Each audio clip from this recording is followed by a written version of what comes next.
বিসমিল্লাহির রহমানির রহিম। দৈনিক করতোয়া সংবাদ শিরোনামে আসছে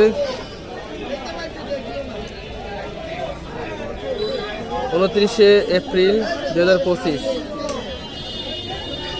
গুরুত্বপূর্ণ খবর হলো বর্ষার শুরুতেই বজ্রপাত। বিষয়টা একটু দেরিতে হলেও খবরের শিরোনামে গুলো আমরা আবারও দেখছি, যেন আমরা সবাই সচেতন হতে পারি। বর্ষার শুরুতেই বজ্রপাত, 14 জেলায় বজ্রপাতে শিক্ষক শিক্ষার্থী সহ 20 জনের মৃত্যু এবং যশোরে কালবৈশাখী তাণ্ডব।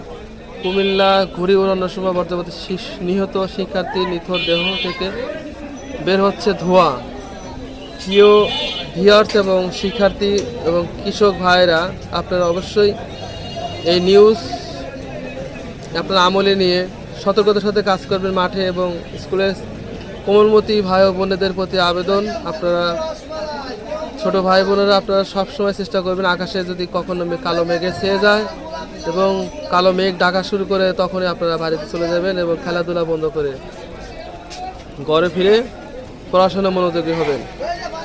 এবং একটি জীবনে সবচেয়ে গুরুত্বপূর্ণ নিজের স্বাস্থ্য এবং স্বাস্থ্যসম্মত এবং পড়াশোনা এবং সুস্বাস্থ্য অধিকারী হওয়া খুবই জরুরি। না হলে যদি রোগাক্রান্ত শরীর এবং কোনো কারণে যদি অ্যাক্সিডেন্টে শরীরে অঙ্গ হানি হয়ে যায়, তখন সেই রকম জীবন বেঁচে থাকার চেয়ে না থাকাই সবচেয়ে ভালো হয়ে দাঁড়ায়।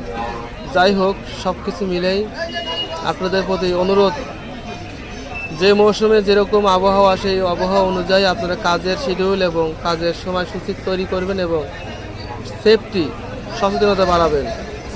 এভাবে কাজ করলে অবশ্যই আপনারা ফসল এবং নিজের শরীর এবং পড়াশোনা চাকরি সব কিছুতেই আপনারা উন্নতি করতে পারবেন। ধন্যবাদ আমাদের এই সাথে থাকার জন্য এবং সাবস্ক্রাইব করে আমাদের চ্যানেলটিকে বড় করার জন্য সাহায্য করবেন। আমরা আপনাদের গ্রহণযোগ্য এবং সময় উপযোগী খবরগুলো পরিবেশন করব। ধন্যবাদ।